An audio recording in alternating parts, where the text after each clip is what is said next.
दुनिया में सेहत के बढ़ते हुए मसाइल की बहुत सारी जो वजूहत है, उसमें सबसे कॉमन हमारे लाइफस्टाइल में चेंजेस हैं।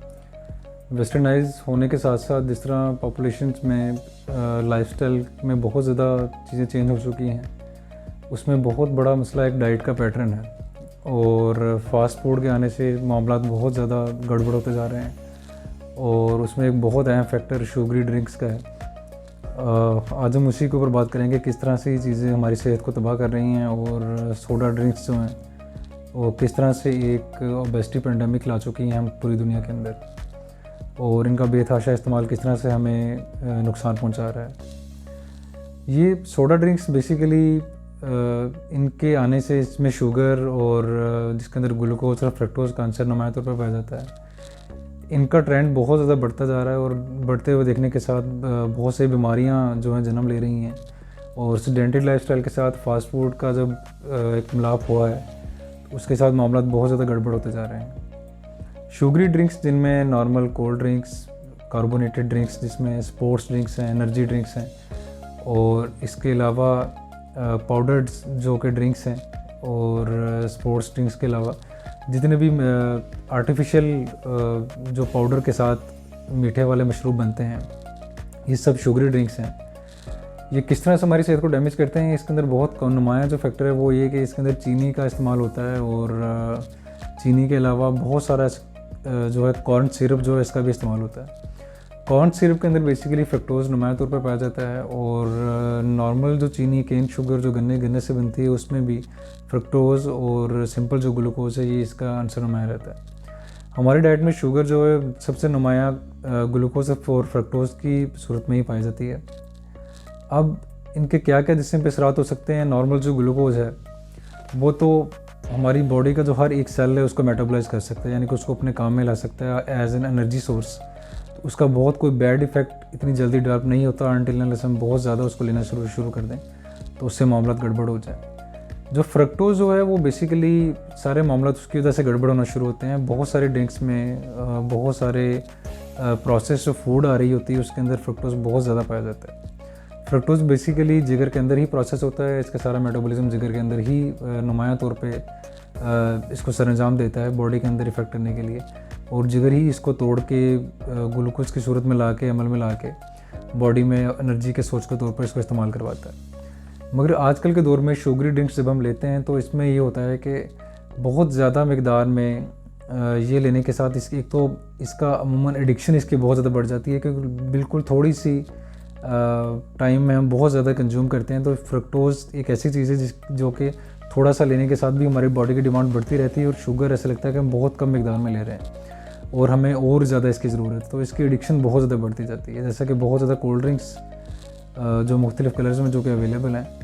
तो वो हम ले रहे होते हैं। फिजी ड्रिंक्स वगैरह जब ले रहे होते हैं, आजकल जो गर्मी का टाइम है उसमें डिहाइड्रेशन से बचने के लिए बहुत सारे लोग ये करते हैं कि जी फिजी ड्रिंक्स से कोल्ड ड्रिंक्स को as an alternate of electrolytes, जिस तरह के ORS का सलूशन बहुत अच्छा सलूशन है, या जिस तरह हम स्कंजबीन बनाते हैं, लेमन वाटर बनाते हैं, नेचुरली जो चीज़ें हैं उनके अल्टरनेट के तौर पर जब हम कोल्ड ड्रिंक्स यूज़ करना शुरू कर देते हैं, करके हम कहते हैं कि हमने बहुत अपना जो एनर्जी का एक लेवल है वो मेंटेन कर लिया है, मगर ऐसा बिल्कुल नहीं होता। हम एक गैर महसूस तरीके से शुगर और फ्रक्टोज के फॉर्म में बहुत ज़्यादा ले रहे होते हैं, जो कि हमारे लिए तबाही का बायस बन रही होती है। जब फ्रक्टोज बहुत ज़्यादा अमाउंट में हम लेना शुरू कर देंगे तो ये लिवर के अंदर फ़ैट बहुत ज़्यादा जनरेट करेगी, तो इसका पाथवे कमोबेश अल्कोहल के साथ ही मिलता जुलता है मेटाबॉलिज्म का, तो ये non alcoholic fatty liver disease हमें कर देगी। और इसके अलावा इन सारी डाइट्स के अंदर जो है कैफ़ीन बहुत ज़्यादा अमाउंट में होती है, तो कैफ़ीन इटसेल्फ बॉडी के अंदर बहुत बैड इफेक्ट्स करती है अगर ज़्यादा अमाउंट में लेना शुरू कर दी जाए। तो कैफिनेटेड ड्रिंक्स जो हैं वो भी बेसिकली ब्रेन को वीक करते हैं। ब्रेन के अंदर कॉग्निटिव जो इम्पेयरमेंट उसमें इनका बहुत ज़्यादा रोल होता है, और इन अमाउंट में फास्फोरिक एसिड भी बहुत ज़्यादा पाया जाता है इन सारी ड्रिंक्स के अंदर, जो कि इनका टेस्ट डेवलप करने में बहुत ज़्यादा हेल्प करता है। तो फास्फोरिक एसिड जो है वो जब लिया जाता है इसके साथ, तो बॉडी के अंदर से कैल्शियम को घुलाना शुरू कर देता है। जब कैल्शियम बॉडी के अंदर से वाश आउट होना शुरू हो जाएगा, तो उसके साथ ये ट्रबल होगी कि मसल वीकनेस और बोन वीक होना शुरू हो जाएंगी। बॉडी का कैल्शियम जब ड्रेन हो जाएगा तो बहुत सारे फंक्शन बॉडी के वैसे ही वीक होना शुरू हो जाएंगे। और इसके अलावा कैफिनेटेड ड्रिंक्स, ये सोडा ड्रिंक्स जितनी भी चीज़ें हैं, ये सारी की सारी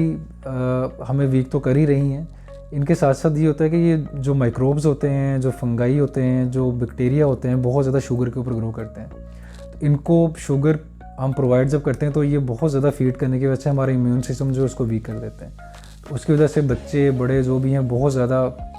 जल्दी बीमारियों का शिकार हो जाते हैं, जो कि इन्फेक्शियस डिजीज़ होती हैं। इसकी वजह से बहुत ज़्यादा आजकल सोसाइटी में बच्चों में एक तो ओबेसिटी का रुझान बहुत ज़्यादा हो गया है, ओबेसिटी बहुत ज़्यादा बढ़ चुकी है और बच्चों में बहुत जल्द मोटापा आ रहा है और ये एक ग्लोबली पेंडेमिक की सूरत इख्तियार कर रहा है। इसके अलावा जब ये सारा मामला दरपेश आता है तो हमारी बॉडी में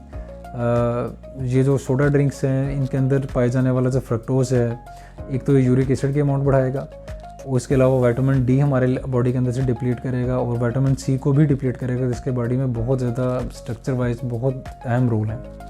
विटामिन सी और विटामिन डी की डिप्लीशन के साथ आयरन का जो मेटाबॉलिज्म है वो बहुत इरेगुलर हो जाता है। उसके साथ भी बॉडी के अंदर इम्यून सिस्टम में बहुत ज़्यादा तब्दीलियाँ रूनुमा हो जाती हैं। अब इम्यूनो डेफिशिएंसी के साथ सारी चीज़ों के साथ बहुत ज़्यादा रिस्क कैंसर का भी रहता है, क्योंकि कैंसर भी बहुत ज़्यादा शुगर के ऊपर ग्रो करते हैं और उनकी फीड बहुत ज़्यादा शुगर के ऊपर मुनहसर होती है। तो उसमें अब जो टाइम आ चुका है उसमें कैंसर का इंसिडेंस बहुत ज़्यादा बढ़ चुका है। तो उसमें एक अहम रोल इन फास्ट फूड्स का भी है। अब एक पर्सन जब किसी होटल में जाता है तो वो एक बर्गर लेता है और उसके अलावा फ्राइज़ लेता है साथ, तो एक उसके अलावा कोल्ड ड्रिंक भी या फिज़ी ड्रिंक्स, जब ये तीनों चीज़ें इकट्ठी करके लेगा तो एक बहुत ज़्यादा बल्क में जब बिल्कुल जंक लेगा तो एक तो वो एकदम से इतना ज़्यादा होगा कि बॉडी में इसका डिज़ास्टर स्टार्ट हो जाएगा। उसके अंदर आइज़ में, ब्रेन के अंदर, बोन्स में, किडनी में और आपके लिवर के अंदर इन्फ्लेमेटरी प्रोसेस स्टार्ट हो जाते हैं। ये सारे इन्फ्लेमेटरी प्रोसेस अल्टीमेटली अगर रिपीटेडली इन चीज़ों को किया जाए, जैसे सेडेंटरी लाइफस्टाइल में रोज़ाना के जॉब में बहुत सारे लोग फास्ट फूड रेगुलर खा रहे हैं, तो उनके अंदर डिज़ास्टर की सूरत में बहुत सारी चीज़ें नुमायां तौर पे आ जाती हैं। इसमें सबसे नंबर 1 पे ओबेसिटी यानी कि मोटापा है, उसके साथ शुगर का इंसिडेंस है, उसके साथ ब्लड प्रेशर बढ़ने का चांस रहता है और बहुत सारी बीमारियों का बंदा वैसे ही शिकार होना शुरू हो जाता है। अब मोटापे के साथ जब ये कार्बोनेटेड ड्रिंक्स का एक लिंक शुगर के साथ भी बहुत ज़्यादा है कि कार्बोनेटेड ड्रिंक्स रेगुलर इंटरवल के ऊपर या बहुत ज़्यादा बाकायदगी के साथ जो लोग इसको रोज़ाना की बुनियाद पे इस्तेमाल करते हैं, उनमें 26% रिस्क आम लोगों की निस्बत शुगर डेवलप होने का बढ़ जाता है, जो कि बहुत ज़्यादा एक ख़तरनाक तनासब है। तो इस तरह के मामलात में हमें बिल्कुल एक गौर करना चाहिए कि बहुत सारी कंपनीज़ अपने नफ़े की खातिर जब आपको ठोस के फ्रक्टोज या शुगरी ड्रिंक्स प्रोवाइड कर रही हैं तो आपको खुद समझ आना चाहिए आपकी बॉडी के साथ खिलवाड़ किया जा रहा है और आपको फ़ौरन कॉन्शियस होना चाहिए कि जितना हो सके एक तो शुगर को बिल्कुल कम करें या ख़त्म कर दें बिल्कुल अपनी ज़िंदगी से, ताकि बॉडी का, और जब आप करेंगे इसको कम तो बहुत ज़्यादा बेहतर तरीके से आप देखेंगे कि बॉडी अपने फंक्शन सर अंजाम दे रही है। और एक्टिव लाइफस्टाइल के साथ जिसमें फ़िज़िकल एक्टिविटी है, जिम है, एक्सरसाइजेज हैं और बैलेंस डाइट है जिसमें कार्बोहाइड्रेट, प्रोटीन और फैट्स का एक मुनासिब बैलेंस्ड अमाउंट होगी, तो आपकी बॉडी बहुत बेहतर तरीके से फंक्शन करेगी और आप उसमें बहुत सारी बीमारियों से बच सकते हैं।